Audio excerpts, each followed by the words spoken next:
Comment rendre mon site internet plus visible sur les moteurs de recherche? Alors, est-ce que je devrais plutôt optimiser mon référencement naturel? Travailler le contenu de mon site web? Et pourquoi pas les annonces sur Google Ads ou Google AdGrants si je suis une organisation à but non lucratif? Choisir entre référencement naturel ou référencement payant, c'est souvent un dilemme pour beaucoup d'organisations. Alors, quelle solution est la plus rapide? Quelle solution est la plus efficace pour mon projet? Et quelle solution est la moins coûteuse? Quand on est peu familier avec les stratégies de référencement, ça peut très vite devenir un casse-tête. Qu'est-ce que ça veut dire exactement? Comment ça fonctionne? Quels sont leurs avantages, leurs inconvénients? Et puis finalement, qu'est-ce qui peut vraiment faire sens pour mon projet, mes objectifs et en fonction de mes ressources? Alors si vous vous posez ces questions, restez avec moi. On verra dans un premier temps une petite introduction au référencement. Dans un second temps, on ira un petit peu plus en détail de ces stratégies. On verra leurs particularités, leurs avantages, leurs inconvénients et dans quel cas ça peut faire sens et être pertinent de travailler son SEL ou son SEO. Et puis pour finir, on verra si ces stratégies sont vraiment opposées ou s'il peut y avoir des synergies entre elles. L'idée étant que vous puissiez y voir plus clair et que vous ayez tous les paramètres à prendre en compte pour pouvoir choisir entre SEO ou SEA la stratégie qui fera le plus de sens pour votre projet. Alors, qu'est-ce que c'est le référencement sur les moteurs de recherche? Le référencement sur les moteurs de recherche, aussi appelé Search Engine Marketing ou SEM, ça va faire référence aux différentes techniques utilisées pour améliorer la position d'un site internet dans les pages de résultats affichées par les moteurs de recherche, et ce, en réponse aux requêtes des internautes. Donc les internautes vont effectuer une recherche dans leur barre de recherche et plusieurs résultats vont pouvoir lui être proposés. Alors il va y avoir plusieurs stratégies qu'on peut utiliser en SEM. La première étant le référencement naturel ou Search Engine Optimization. Et là, ça va englober toutes les stratégies organiques pour se classer sur les moteurs de recherche. Dans un second lieu, on va avoir le référencement payant ou Search Engine Advertising. Ici, on va se servir de Bing ou de Google Ads pour pouvoir diffuser des annonces qui vont nous permettre d'être classés sur les moteurs de recherche. Et enfin, on a le référencement social ou Social Media Optimization.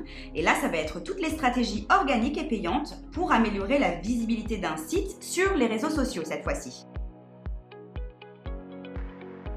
Alors, comment s'affichent les résultats, SEO ou SEA? Si nous tapons la requête location de matériel médical d'occasion, on va pouvoir voir les résultats payants, les petites annonces avec le label sponsorisé, et nous allons avoir les résultats naturels en SEO.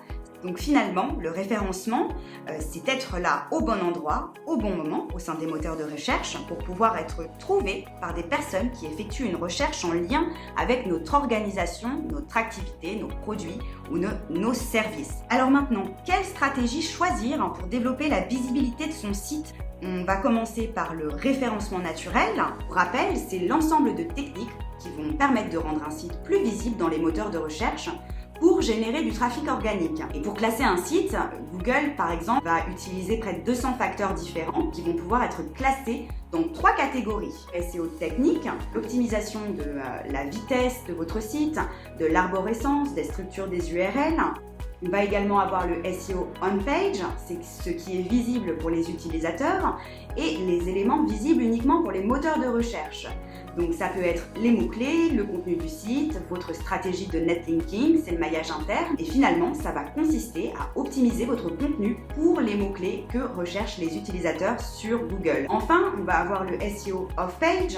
Cette fois-ci, c'est tout ce qui n'est pas sur le site, mais qui atteste de la notoriété de votre site web. Ça peut être le développement de backlinks, l'acquisition d'avis, travailler votre SEO local ou les réseaux sociaux. Finalement, le SEO, ça va avoir plusieurs avantages.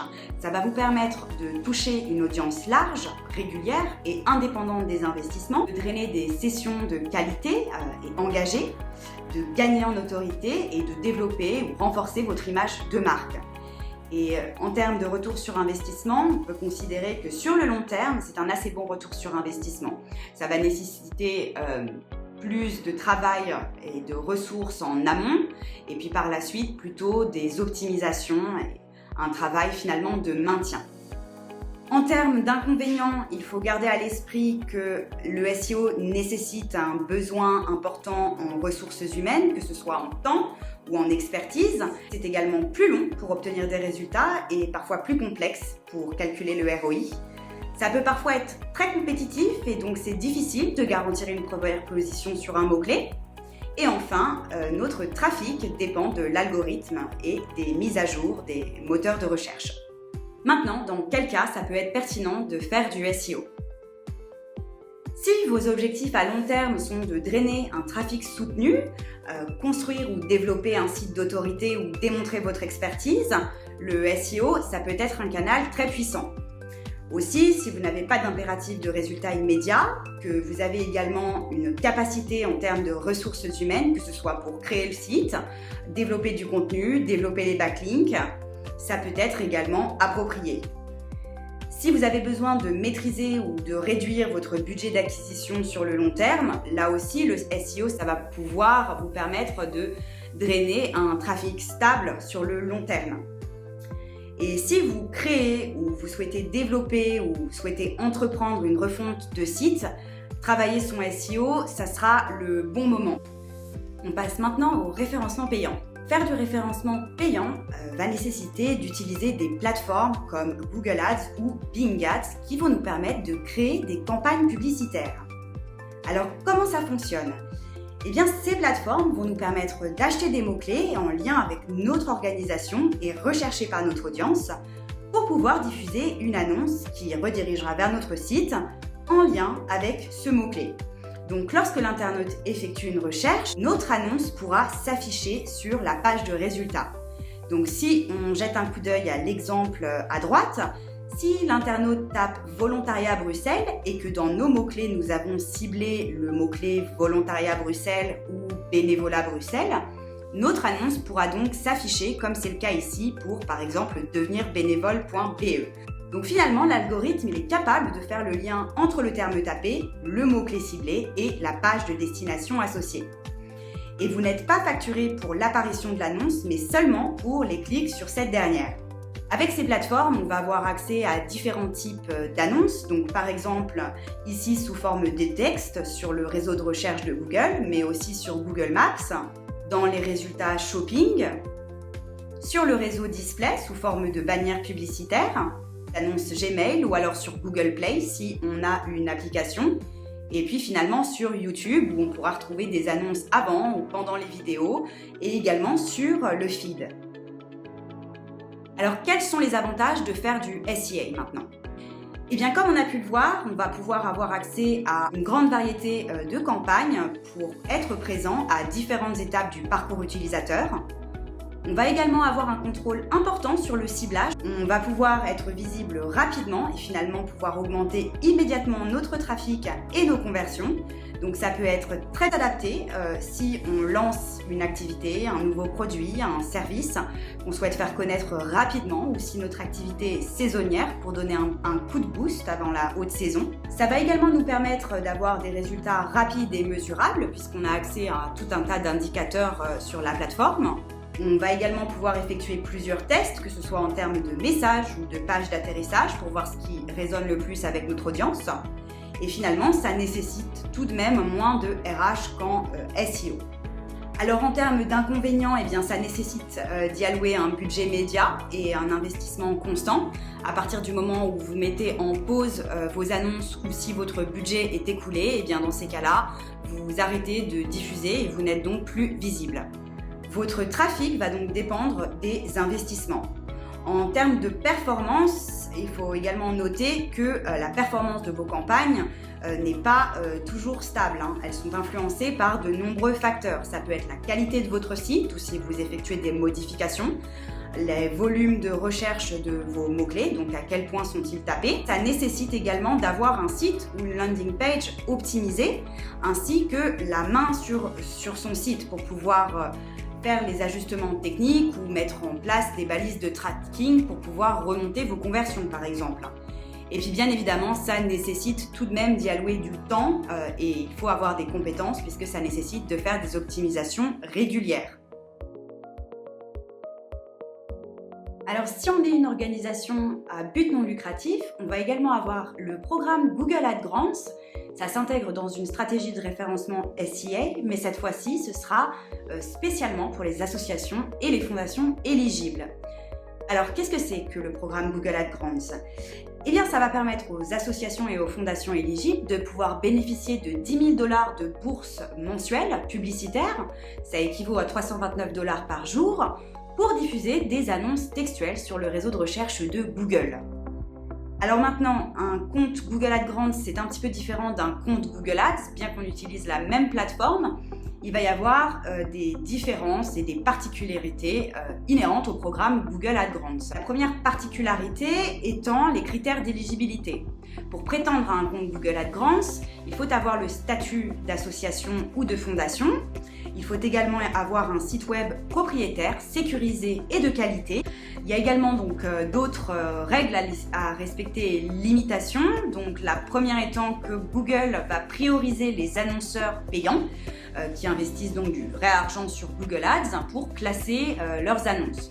Tandis que les comptes Google Ads Grants auront simplement accès aux espaces publicitaires invendus. Donc ça réduit un petit peu les chances de voir notre annonce être diffusée, placée par rapport aux annonceurs qui vont investir du budget média sur Google Ads. Normalement, on est également limité à 2 $ d'enchère, c'est-à-dire qu'on ne peut pas enchérir à plus de 2 $ pour pouvoir afficher notre annonce sur certains mots-clés. Mais il y a certaines stratégies qui nous permettent tout de même d'aller au-delà de ces 2 $ d'enchère et nous permettre de diffuser nos annonces. On a seulement accès aux annonces textuelles sur le réseau de recherche. Aussi, le suivi de conversion est obligatoire, donc il faut pouvoir tout de même avoir la possibilité de mettre en place des balises de tracking. Et si tout ça, ce n'est pas respecté, alors il y a un risque de suspension. Donc on peut voir que voilà, ça ne se gère pas de la même manière qu'un compte Google Ads finalement. Maintenant, ça peut être tout à fait pertinent d'avoir un compte Google Ads Grants si dans un premier temps, vous êtes une association ou une fondation. Si votre site web est propriétaire et sécurisé et de qualité, là aussi, ça peut valoir le coup de faire votre demande de bourse. Si vous avez également suffisamment de contenu pour pouvoir vous positionner sur différents types de mots-clés avec suffisamment de volume de recherche et peu compétitif, là, ça peut vraiment valoir le coup, effectivement, de vous lancer dans le programme Google Ads Grants. Et puis en plus de cela, si votre organisation rayonne à une échelle nationale ou internationale, là aussi, vous avez la possibilité d'exposer votre annonce de manière beaucoup plus puissante finalement. Donc ça peut tout à fait valoir le coup d'avoir un compte Google Ads Grants. Maintenant, dans quel cas c'est moins pertinent ? Alors, si vous êtes une entreprise, une entité gouvernementale, un établissement hospitalier ou scolaire, là, le programme ne sera pas disponible. Ça fait partie des exceptions. Si votre site web n'est pas conforme ou de mauvaise qualité, que vous avez de la pub AdSense, très peu de contenu, là aussi, ça risque de bloquer. Si vous souhaitez uniquement utiliser Google Ads Grants pour lancer des campagnes de dons, de bénévolat ou faire signer des pétitions, là aussi ça va être compliqué de diffuser de vos annonces. C'est des mots-clés qui peuvent être très compétitifs ou peu recherchés, donc vous ne pourrez pas exploiter au maximum le potentiel de Google Ads Grants. Alors, SEO ou SEA, plutôt opposé ou complémentaire ? C'est vrai qu'on a souvent tendance à opposer le SEO, le SEA, mais ça va vraiment être deux stratégies complémentaires et on va pouvoir y retrouver des synergies finalement qui vont permettre de maximiser votre potentiel de visibilité sur les moteurs de recherche. Alors, quels sont les avantages de combiner le SEO et le SEA ? Le premier avantage, c'est qu'on va donner les bons signaux aux algorithmes puisque le SEO va influencer le SEA et vice-versa. Si vous avez une campagne sur Google Ads et que votre site n'est pas du tout optimisé, l'algorithme de Google vous pénalisera. Donc, ça bénéficiera toujours d'avoir une bonne stratégie SEO pour aussi pousser vos campagnes SEA. Le second avantage de combiner les deux, eh bien que ça fait une double exposition finalement sur la page du moteur de recherche, puisque une annonce pourra s'afficher ou un résultat naturel pourra venir également s'afficher. Donc vous êtes doublement visible. Vous pouvez également maîtriser les coûts du SEA en intégrant les mots-clés les plus compétitifs en SEA dans votre stratégie SEO, récolter des données beaucoup plus précises via le SEA rapidement, ce qui peut vous aider à nourrir ou à ajuster votre stratégie SEO. Ça peut être aussi pertinent d'utiliser le remarketing en SEA pour cibler, par exemple, les visiteurs qui ont visité votre site en organique et mais qui n'ont pas forcément pris contact ou réalisé d'achat. Eh bien, vous pouvez les recibler en SEA. Et puis finalement, vous pouvez également vous servir du SEA pour tester rapidement que ce soit des mots-clés, une page, une nouvelle audience, avant de modifier ou d'optimiser votre site pour le SEO.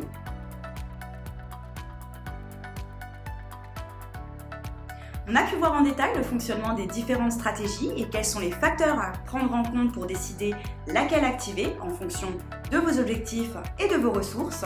Si vous souhaitez aller plus loin dans l'approfondissement de ces différentes stratégies, je vous laisse quelques ressources complémentaires en description.